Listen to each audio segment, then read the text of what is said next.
Have you ever just thought that people just don't have integrity? Like they just don't keep their word, right? So we're talking about integrity in business and what that means today.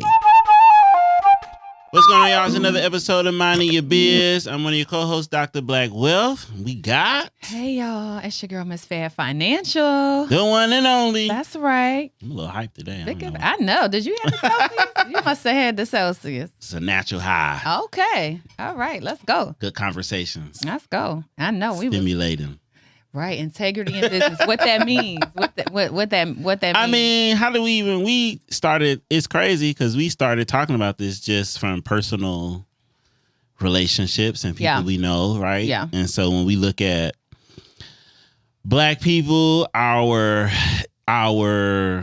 history, our generational trauma, so to speak, right?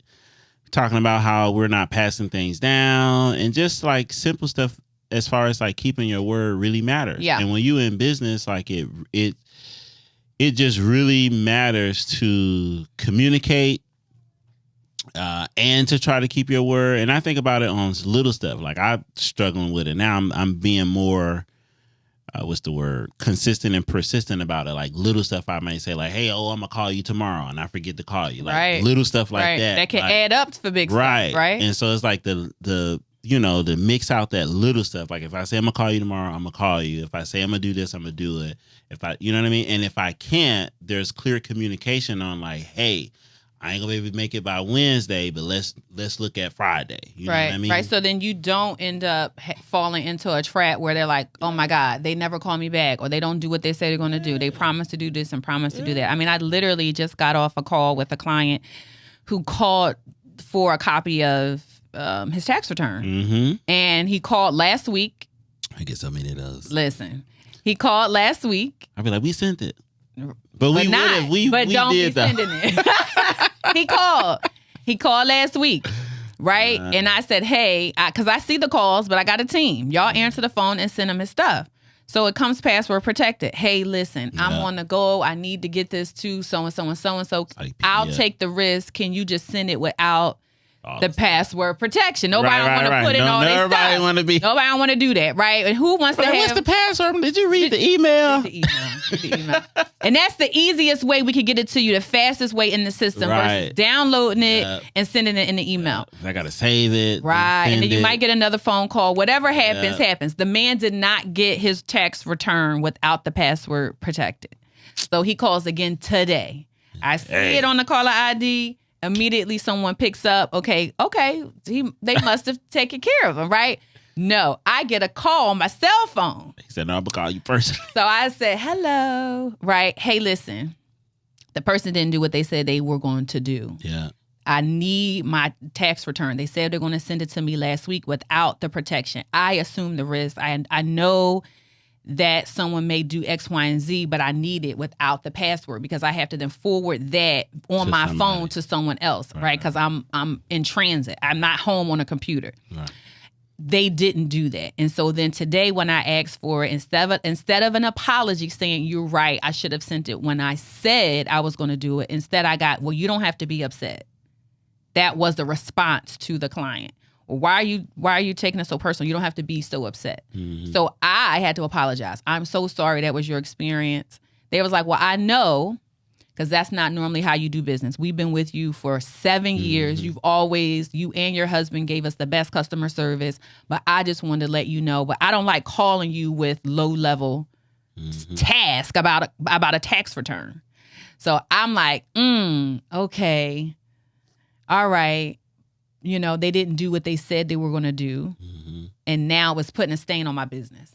Right. Mm-hmm. And so even people who work for you, you got to make sure that they're doing what they say they're going to do. Because, and that goes into values, like making sure that you're working with people who have the same values. So whether they're clients or they're people that you're hiring, but it just goes a long way. I mean, remember, there used to be a time where you could just like send your kid and just like, hey, go talk to Mr. Such and Such at the bank.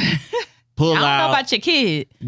People used to do it for black in the country. Yeah. Okay. Oh yeah, they used to do it. Go down to the corner store, be buying cigarettes, all kinds of stuff. Now I do recall. Okay, now I don't know about the bank, but I do recall My grandma used to send me to the corner store with a note. And sometimes it would say, I will pay you on Friday. And my grandma would send me up there with the money. Bill credit. Right. And to be paid on Friday. Off your name. Absolutely. And there used to be a time where people like, hey, my name on this is what it means. Absolutely. Now it's like. So my name was on that. So that you got to send that tax return, right? That's how you build your reputation of doing what you said you're going to do. Absolutely. You're going to do it in accordance with my name or you can get up out of here. And sometimes people think that it's too small, right? They think, well, it's not a big deal, but it is a big deal. Your reputation is how you build the legacy for your brand, for your business. So you definitely, to keep and keep that integrity in your business, the smallest things, you got to do what you say you're going to do. Yeah. Even for me, I got to constantly remind myself. I have a client now. I was like, shoot, I got to go and do this. Yeah. I got to go and do this. It means something to him. So as soon as we get off of here, I'm going to do what I said. Say you was going to do? I got you, D. I got you. If you watch this. It's sent. By the time it's come out, it's already. No, that's something else. I got to do something else.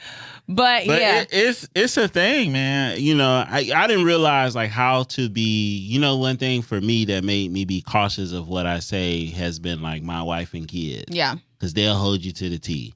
Be like, you said you was gonna take us. I'd be like, dang, didn't I say that? So it's like, and so she taught me. She was like, look, don't make promises that you can't keep. Yeah, like tell them that you. We'll think about it, right? Don't put it on their mind like this is what we're going to do because they gonna or over promising, right? Because sometimes you have good intentions, right? But you over promise. You're like, oh, I'm gonna get this to you by Friday, and you don't look at your workload. You're not calculating it, and so now, guess what? Yeah, you now are deemed as the person who didn't do what they say they're going to do because you're over promising.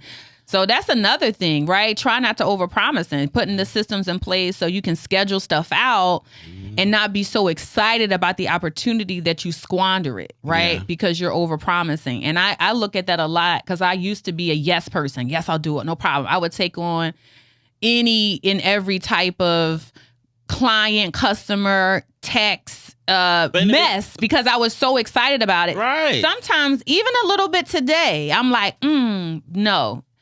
That is not it. That is not it. In the beginning, though, I feel like it's kind of cool. I was just telling our mentor or my mentees about that. I'm like, listen, I'm like in the beginning, I took on all kind of stuff just to see like if this is what I remember. I did somebody's business plan just to see if I wanted to do it. Right, but you charge them. But that's different to me. That's different than when you still are yesing and you're over promising, right? It's different when you're just taking opportunities, saying to figure it out, to say, yes, I'll take it. But you have the time. Quickly, I didn't want to do this. To either study it and figure it out versus, yep, I got you. I'm going to do it. I'm going to do it. And I'll get it to you by Friday. And then you realize that I've overpromised way too many people. Yeah. And now I can't do it. I did that and lost a client. Not realizing that that's what it was going to be. So in the beginning, I had this client who she had a hair salon and 7-figure business. And I walked her through like from taxes. We did a couple years of taxes. And then we was like going into doing bookkeeping I was doing. And then we were about to move into like CFO services. Yeah. Well, what happened was she had a partner who, she had one of her locations was like a partner, like, so she had a couple different locations. One of the locations, like me and you running this location, but you running it, but we still partners or whatever. Yeah. And the partner was doing some shady stuff, moving business, moving money, all kind of stuff. So she was in the process of like litigation to assume full responsibility of that location. And so part of the case was they had to do like forensic accounting on the transactions that she said that was like fraudulent or that she was taking. Right. So she asked me, she was like, and me, I'm just like new, like, oh man, let me easy little couple grand. Right. And so I'm like, yeah, I can do it, blah, blah, blah. And I looked at it, I'm like, oh, this is really not, forensic accounting, they're just looking for, they're marrying up where following the story and making sure of the that money. it Like matches. you said this, and this. So I did the whole report up, everything. I talked to a specialist, everything. It was like really good. The report didn't pass because her lawyer didn't like the fact that I did it and wasn't a licensed CPA. Right. So then she was like, I thought you was a CPA. I was like, well, I never told you that. And I know that I never told you that because I'll never lead with that. Because I'm always the person like, you could do what I'm doing without being a CPA. For sure. I teach CPAs. For sure. So, but she used that as an excuse to be like, well, no, I need somebody who could do this and this. When forensic accounting is like it's a little bit of a specialized thing. Yeah. And now thinking about it, I'm kind of glad it happened because I lost a relationship that I probably shouldn't have had. That's one. But two, I'm like, in the future, stuff like that, you could just find somebody who specialized in that to just do that. No, for sure. But I don't think the business I lost that or leverage the relationship right. better. But I think in that situation, it wasn't that, because I don't think you lacked integrity in that at all. I don't think she knew in the beginning what she really needed. Right. But now going forward for you, knowing that, hey, if it's something in litigation, for you to have a better strong suit, I just want you to know I am not a CPA. So I don't know if that matters. Ask your attorney first before we both go down this rabbit hole of me doing work and you not being able to use my work. So, and that's why I don't disrespect CPAs because when they need it, they're needed. For sure. For certain things. But for the most part, I'm like, I could have just let somebody else do that. But I just thought about it because I'm like, I don't know if that like, when it first happened, I was really devastated because I'm like, man, I lost a client. I don't know what that looks like. I was just fresh on my own. Then I'm like, what does that look like for me to work with other people? Mm-hmm. It was just like a lot. But after a while, it's just like, some like you, some don't, or some will rock with you, some won't. You know what I mean? Yeah. But just for me to have that integrity, it means a lot. And just like from what we was talking about this morning, I mean, from personal relationships made me be more aware of that. And I think especially for us as a people, for me, business has exposed my whole personal life, my upbringing, not your whole personal life. It did. It makes you really, really look at a lot, like not having my dad around a lot. Yeah. Affects like how you're able to build relationships in a sense. Like since I started self-employed with Northwestern Mutual, I've been down this whole rabbit hole of personal development, and it makes me hold like my parents and their parents accountable to the things that they did and didn't do. Right. Not that I'm like have anger toward them, but now I put up certain boundaries because now I'm moving in a different way. Like, and I have to look at it like that. And sometimes it gets hard. But I have to look at it like, no, to be quite frank, you didn't do what you were supposed to do. Yeah. And now this burden falls on me, not necessarily as a burden, but I have kids where I don't want them to go down this rabbit hole. Right. So for me to be somebody I'm not and to do something I have never seen, I got to do something that I gotta done. Become, something. I have to do something I never did and become somebody I never seen and became, which requires me to put certain boundaries around. We can't talk about the same old shooting the breeze. No, on for nothing. sure. And I think for me and for Tiati, for both of us, a part of having and keeping up, a good reputation and not falling into overpromising is for us is letting things go that don't suit you anymore. And I think both of us had a problem with keeping things and people around us that really never really fit the position, fit the mold. They're not who we thought we were. Correct. And because of that, then sometimes we look like we lack integrity because we really should have let the person go or let the relationship go. Yeah. And so you end up keeping things longer than you should. Like there's a saying that says like be quick to hire and slow to fire. Slow to fire, slow to hire. Right. That take your time out vetting people. Yeah. But be really quick and letting them go, And so when I look at our path, even currently, you can use that phrase with anything. Anybody that's in your circle. Yes. Slow to hire and quick to fire. Eliminate those things because then it could drag on and now you're looking like you have an integrity problem, right? When you would have let that go then, you wouldn't be faced with the current situation. And so, and I look at ours, I'm like, dag, because sometimes we don't like being seen as the bad guy, right? We're holding on to people, places, and things way longer than we should when we are not going to please everyone. Instead of just cutting the cord and saying, you're just going to have to be mad at us, right? Sooner rather than later, we're hanging on for the ladder. And now it's like, oh, well, they lack integrity. They didn't do what they said they were going to do. You know what I mean? When we've done so much up until this point, and because it's your point of view, we lack integrity, or we're not the people who you say we are. And I'm like, I should have. And it's just the type of person they are. Because now, when if you can't feed them right, then you start to see who they really are. For sure. And that's the thing. That's the thing about it. When people go through that quote that I think Martin Luther King came up with, like, you really know who people really are when they face adversity. Yeah. You know what I mean? And those are the type of people like you just want to stay away from. But we've never gone low, right? We've always maintained up here. We've always tried to maybe too much people please, too much of it, right? Where you just got to cut the cord. And we've always tried to maintain the high road in every situation. You know what I mean? And then when I go, Michelle Obama, when they go low, you go high. Just don't be what you oppose. If you are low level and you are swimming, in the swamp with the catfish, no offense to people who eat catfish, right? If you are a bottom feeder, I can't get down because I'm frying it up in the mud with you. I can't get down. I can't get down in the mud with you. I got to do fresh water. I can't get down in there with you as the bottom feeders. You know what I mean? So I think that also, helps maintain your integrity. But sometimes your integrity can be questioned because you just kept relationships and things longer than you should, right? That over-promising, trying to just do too much. And it's spiritual. Like when you look throughout the Bible, like, that's the one thing that you can say that always remained consistent. Like God always kept his word. And if he went into a covenant with somebody like Abraham, David, Solomon, that's right. He gave them specific instructions for them to do. Yep. And whatever they did, he kept his word on what he was going to do.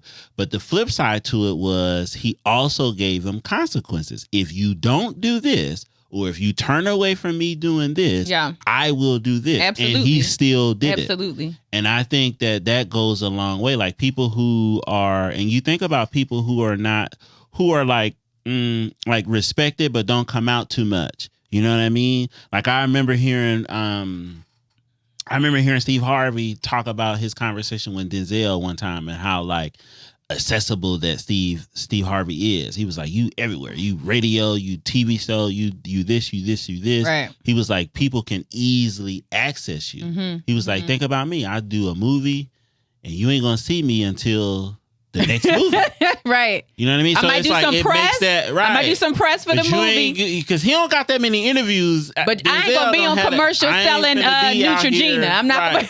I'm not that accessible. And so I think it makes, when you become a person like that, that's high integrity, that's high value. Until you go to other countries and you go, they done did a commercial over here. Wait a minute. I done seen some of them commercials. Y'all over here selling Neutrogena and wait a minute. But it makes that type of person, it's like more, you're having more value. For sure. Out, you know what I mean? So like, again, another situation, watching the podcast, and the lady was a Secret Service agent, and she talked about that.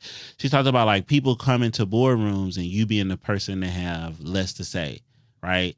And so you listen more. Yeah. So now when you get the opportunity to speak, you're going to say something that's going to be powerful. Now people are lean in, and you can understand that the person who's like, if we all in a room, if this person speak, it's like normal. We kind of dismiss it.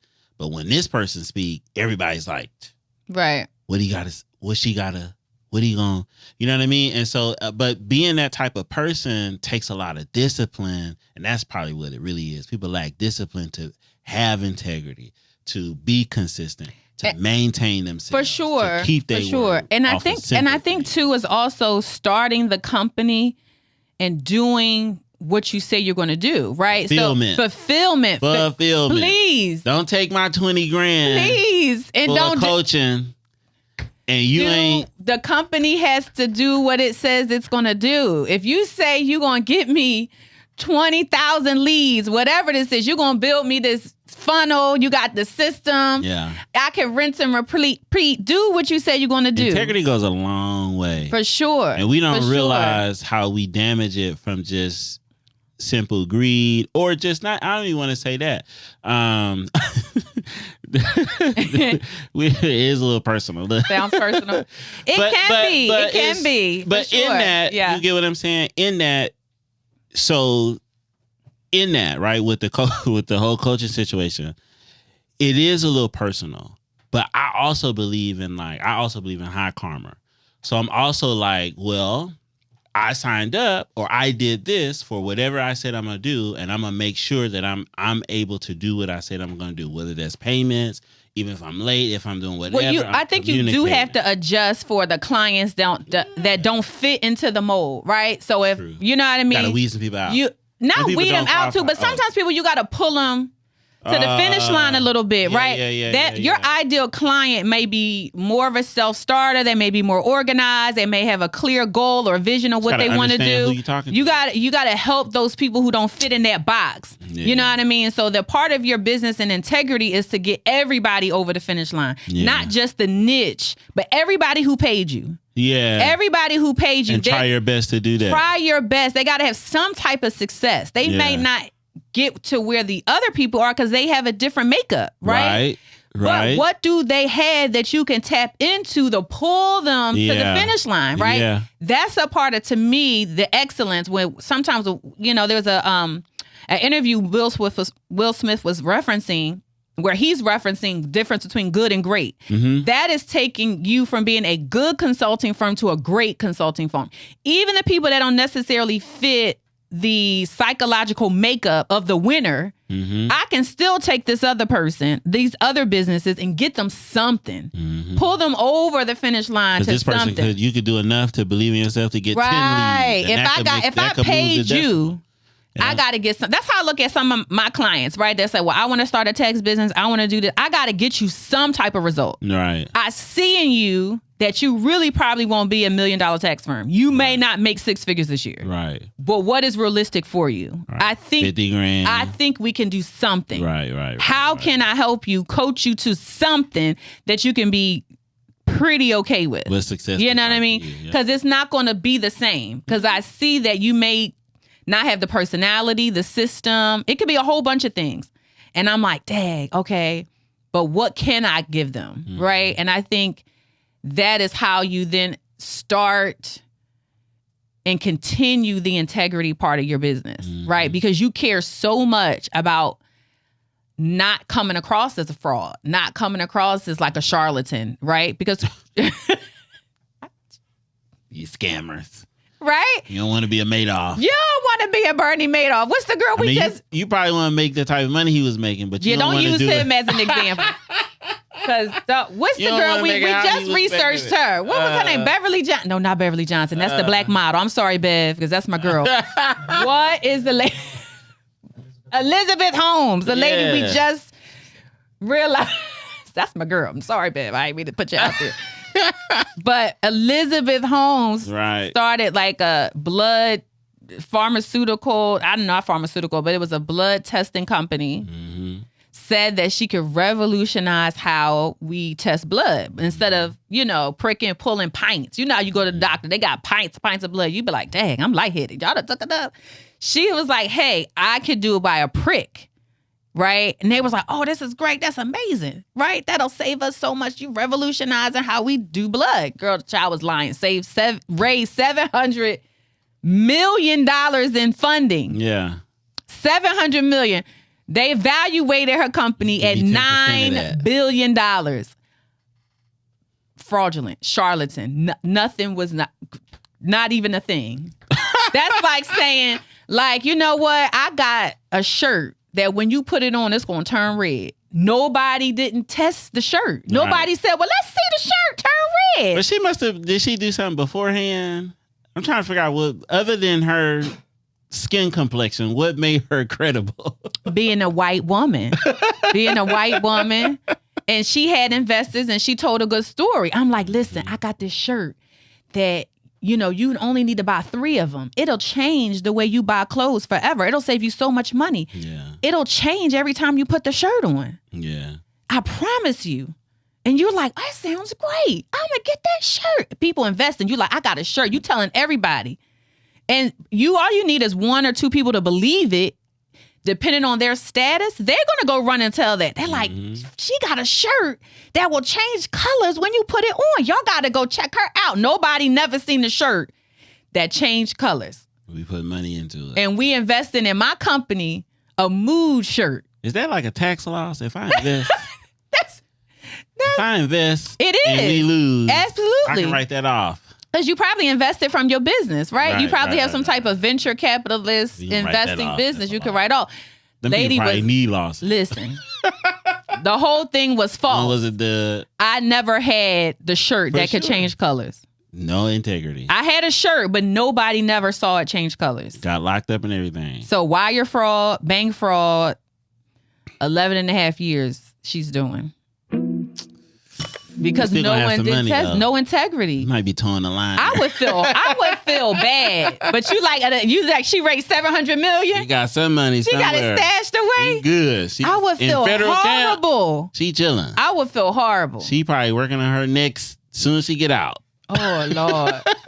Soon as she get out. Now on the flip side of that though, integrity, I think about Elon Musk. Now, Elon Musk was recently in the news because of his compensation package. Mm-hmm. But the thing about it was I was listening to one of the investors who was on CNBC, and he mentioned, he was like, listen, I'm going to approve his compensation package because he said when he came to us with this idea, he said he came to us with this idea, and he said that he was going to do X, Y, and Z by A, B, and C date. And he said a part of that was his compensation package. And he said he did that and more when he bought into X now or Twitter for the data and stuff. He was like, he's building a whole ecosystem around data and, and tech. And he was like, he did what he said he was going to do. Right. And that was just off of a gamble, really, because they invested. I don't want to say gamble, but they, he brought an idea. He got the investor. I think it was Barron, actually. And Barron put his money up. He was like, I'm going to vote for his compensation package because he did what he said he was going to do, and we owe that to him. And his compensation was based on his salary? Or what do you mean his compensation package? So he had like a huge, I forget the breakdown, but he had like a huge compensation package, like 52 million of revenue. Billion, right? 52 billion of revenue that he was pulling from like Tesla from his share, but the board had to approve it. I got it. But buy X to be paying him that type of money personally, like this is your income, right? From what the company did. The shares, the valuation, and all of that together, saying that we can afford to pay you $52 billion. $52 billion, but they on track for it. Well, right. But he did, in order for him to get that, he was like, "This is what I'm going to do for us to be able, like afford myself, to afford right? It, right? Okay, and make everybody money. That's fair. So in the beginning, it's like, hey, Farrah, look, I got the idea. Look, we're going to do this over this time span. We probably going to hit close to that's $500 million. After this time frame, pay me. This is what I'm requiring. I want my compensation package by this date. This is when I'm going to request it. So, of course, there are all the shareholders who started with him are not still there, but there are some, and there are some new ones. Right. So I think the bigger deal is getting the newer people on board, but some of them old people already knew what he put in there. For sure. So I'm just saying, like, that's integrity, because I said I'm gonna build a company that's gonna do this, right? Which in a way you kind of didn't know if it was gonna be a thing or not a thing, but it hit. You know what I mean? For sure. And the guy Barron was like, he's like, the boy's good. He's like, he a genius. What about the companies though that the CEO salary is so much higher, right? Do you question them for having a lack of integrity when your employees are getting paid like $12 an hour? Like the income gap is really, you know what I mean? That's an integrity question. Put me on the spot now. Y'all gonna hate me. I mean, we talk about integrity. So if I'm the CEO of Amazon, my CFO, CEO even pharmaceutical companies, like we're cashing out 7-8 figure bonuses and our salaries are like astronomical, right? But my employees are getting paid $30,000 for the year. My opinion is I'm kind of with it. All right. The reason for it though, here's my reasons. Let me clear this up, right? All right. Okay. I think from me being in business, I'm just a firm believer of you get paid for the value that you bring. But is that I mean, hear me out now. I'm not. You get paid. Let me put this in perspective. Okay. Right. The bonus structure, you get paid as a W-2 employee salary. Right. Right. $350,000 for the year. Right. Right.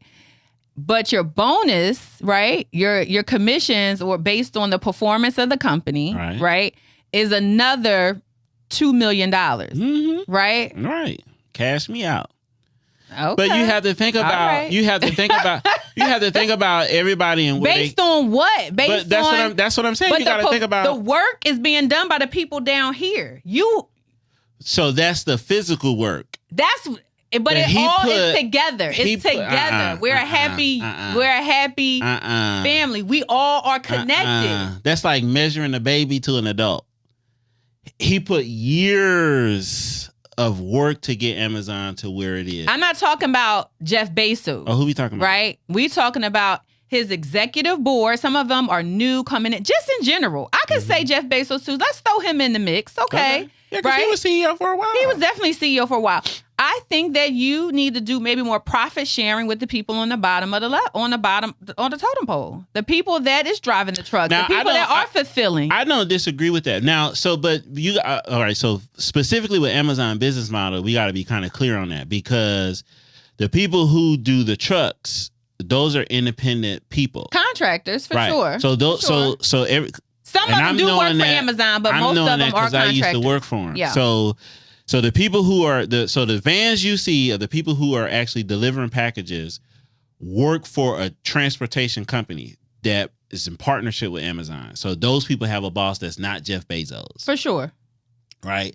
So, and the reason why I'm saying Amazon is built, I agree with anything Amazon do because on top of him actually building the conglomerate of Amazon, even if he's paying his executives, he also built in opportunities for people to be entrepreneurships. That's via those delivery truck people and the big rigs, the 18-wheelers. Those people are independent contractors too. Sure. Who are they own business owners that's in partnership with Sure. How about the pickers and the packers? The people that's packing in the warehouse. Now, that's a different story. That are on time constraints that say you better pick for sure 100 items in 2 seconds in this warehouse. And they getting paid. And if I'm getting paid $13 an hour and Amazon is reporting, listen. The person at the top who ain't picking the doggone thing that's sitting in the room saying, yes, we on here to do this. What we gonna do is getting 2.1 or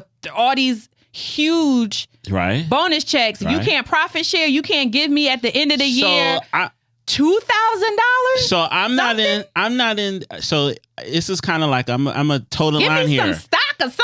But I'm operating off my true feelings and integrity, and I'm still total line here. Give me 2 shares of Amazon stock A. Listen, give me something. I do believe in profit sharing. I think that's an individual's, what's the word I'm looking for? Your choice. For sure. But I do believe that there could be in profit sharing. The only reason why I believe in profit sharing is because I think that when people own something, they take care of it better. Absolutely. So I think the world could do better if we did do more revenue sharing because I feel like your employees will value for sure. Because you're like, hey, at the same time, Ford, I'm going to have to research. One of the car companies did do that. Was it Ford? One of them. Ford. So Ford, when Ford first started, I think he did do. Ford revolutionized. Ford by himself created a middle class. Yeah. So, before Ford, there was the rich and there was the poor. That's where we headed. That's where we headed into. Capitalism is so out of order because nobody wants to profit share. So Ford came in and created a middle class. They worked a lot, but they made enough money to where there was like a middle class. The industrial industry created a middle class people. I'm for profit sharing. I'm just also for you get paid based off the value you bring, and that's being a true capitalist in a sense. I just think it's cyclical, right? Your customer base, a lot of times, are the people who work for you. That's the people who are consuming your goods. I just don't think it's fair for you to think as an employee because you're not that you and you have to. We have to. I'm being very careful on how I say this because I don't want nobody to mistake the work they're doing for your own self value. But I don't think it's proper for you to think that because I ship or pack it, whatever the job is, that you just should be paid more because no. It's not about just paying more, but I'm saying, and it may not go for every company. But we're talking about Fortune 500 companies where the top people, the executives, are making tremendous amounts of money. Right. Where the people who work for them are not. And maybe it's saying, hey, well, after 5 years, you get this. Right? Because you invested some time and energy into my company. But I also feel like at the end of the day, the same thing that happened, just think about the stimulus package, right? The stimulus put money into the economy and most people did what? Spend it on goods and services. It came right back. Right? But think about that though. But think about that. If I increase your salary, it's probably going to come back to me because they're going to be on Amazon buying my shit. They're going to be right back. You know what I'm saying? So it's almost like you paying yourself. You're like, all right, I'm going to give them this extra bonus, but their ass is going to be on Amazon buying another TV. Yeah. So it's like, oh, well, I look good.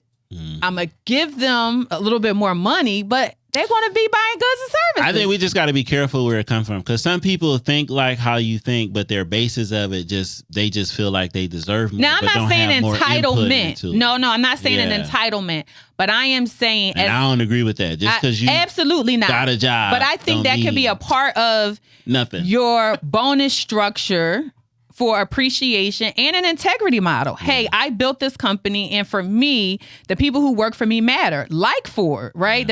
I want to give back to the people who've given their time, nights, weekends away from their family. So once you've been with me for 5 years, not only am I going to profit share with you a portion of what we make, right, over something, maybe I give you, or even some ownership. All right, or after 10 years, after 7 years, I'm going to give you a share, a half a share. I don't know, something. But you got to think about it. Think about like those big companies like that we're talking about. Some of them bonuses is based off a performance metric. And so you have to be in a position to where you can drive the performance in a sense, right? Like, because we're not just going to give out bonuses just because we're giving out bonuses. Oh, they do. Oh. They do. Really? Oh yeah, I have. She works. Read the 10K. Hold on, let me see. Her bonus is the 7 figures, and yes, she is in a position, but it's not like okay, as a whole, if the company does X, Y, and Z. So there's different ways on why. If you're the COO, right, to get the company where it's meeting its metrics. Right? Operations is a big thing. But as the marketing officer, as the regional officer, we're all getting bonuses because it all plays a part. Right. The entire movement of the company is why we're here, right? Or maybe that ad campaign did really, really well. I see. Right? Yeah. It's not right, like the people that think about, so that same type of sentiment, the people at the bottom, you're following orders. The people who are getting bonus. Because you could say, you know what, the marketing campaign, right, that I pushed, we got right now. But as the marketer, you created the idea. Correct. Right now, Cardi B is doing a advertisement for Amazon. Okay. So whoever was like, yo, we need to get Cardi B. Got on there too. Cardi B is she's an influencer or doing something. Meg too for Amazon, she did right? a whole rap song. Yeah. So now mind you that with that. So what transition into more sales increase? That means I got to pack and pick faster, more. Right. If I decide I'm lazy, I ain't coming to work, I got all these call outs. then you're not going to see the return on the investment of this great marketing campaign. We all are connected. Yeah, but the problem with that is it's different levels of value that people bring. So even though somebody might call out, people like those, I don't want to call them ants because ants are quite more than what we make them, but they're valuable, right? They're valuable, but they also come a dime a dozen. You can replace them faster. You can't replace idea people quick. It depends. We see that through COVID, people not returning. You got to value the people that's on the bottom. Right, but that's so COVID. Different people not coming is them being comfortable with like that whole remote. Like, right, I don't want to go in the office, but there's still a value. But I think it showed corporations that you are vulnerable if the workforce doesn't show up for you, which made them increase salary. They was talking about McDonald's at $19 an hour. I said, look at this, Amazon. You know, you got to value your workforce. In integrity, it's integrity, man. That's integrity to me. That's integrity to me. I hear you. All right. I ain't on that bandwagon. You gonna get paid for what you do. Lord, Mr. Generational Wealth. I see. He is. But I do like profit sharing for sure. I definitely want to build my firm where we're profit sharing. Yeah. I think there might be different percentages of it though, based off what you do. But I agree with that. I definitely. I agree with that. I mean, I'm not saying that. Hey, because you packed it, you deserve 50%. Right. That's all I'm saying. Because most of the people think like just because but you're not. No, but people getting paid for the stuff that they're doing. I agree. Right. But if I am working in the warehouse where it's hot and sweaty and I'm working multiple hours, even if you give me a bonus at the end of the year, $1,000 will make a difference. For sure. They would be so appreciative to go, Amazon gave me $1,000 Christmas bonus because the company did X, Y, and Z. Yeah. That's what I'm saying in terms of integrity and appreciation. I'm not saying you got to give them a $5 million bonus package. That's not what I'm saying. I am saying like, Dag, we could afford it. Cost 1,000 times how many employees? Ooh-wee. There you go. Give them 500 then. That's that bottom line. Give them something. The CFO like, we can't afford it. I know the CFO like, nope. Because that's what I'd be saying. But you can't. Look, I'm customer relations. Listen, if we can, I'm employee relations. I would be like, listen, if we do this, we can afford it. We can. Right. How about if we cut your bonus? We could afford it. It ain't happening because I'm keeping this train moving. So maybe you don't need to buy another yacht or a private jet, CFO. We got to do the retreat for the executive. What you mean? So we can sit in Indian style, right? Because we got to come up with more ideas. Come up with these ideas to grow the company, to hire more people. That's right. Okay. That's right. No problem. Do your thing. Integrity, y'all. What does integrity look like to you? Does it include profit sharing? Maybe not. Say no. Not. Does it include, being a person or a man of your word? It definitely does. Integrity also include doing what you say your company is going to do? To the smallest thing. If you guarantee 30 pounds in 30 days, you better be able to. The smallest things matter. You better be able to do it. You say you open at 9, you better open up at 9. Yes, I agree. Close at 5, we out of here at 5. Please respect the close at 5.